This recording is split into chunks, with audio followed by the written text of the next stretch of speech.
John chapter 19 from verse 25 down to 42.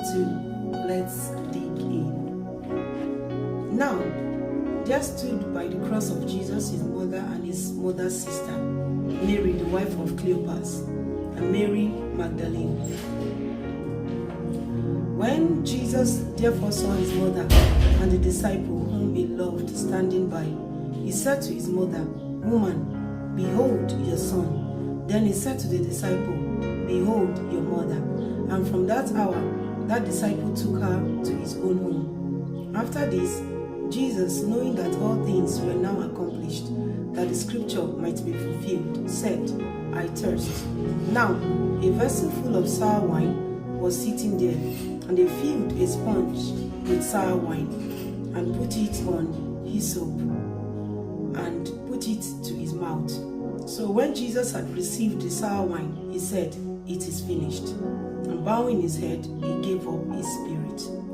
Therefore, because it was the preparation day, that the bodies should not remain on the cross on the Sabbath, for that Sabbath was a high day, the Jews asked Pilate that their legs might be broken, and that they might be taken away. Then the soldiers came and broke the legs of the first and of the other who was crucified with him.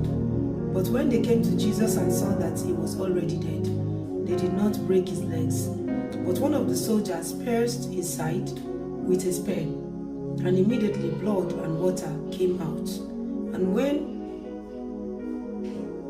he who has seen has testified, and his testimony is true, and he knew that he is telling the truth, so that you may believe.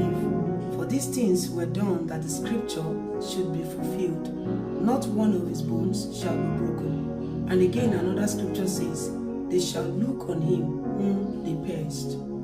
After this, Joseph of Arimathea, being a disciple of Jesus, but secretly, for fear of the Jews, asked Pilate that he might take away the body of Jesus.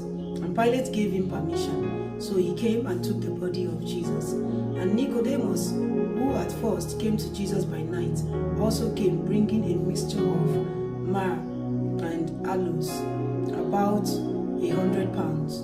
Then they took the body of Jesus and bound it in stripes of linen with the spices, as the custom of the Jews is to bury. Now, in the place where he was crucified, there was a garden, and in the garden a new tomb, in which no one had yet been laid. So there they laid Jesus, because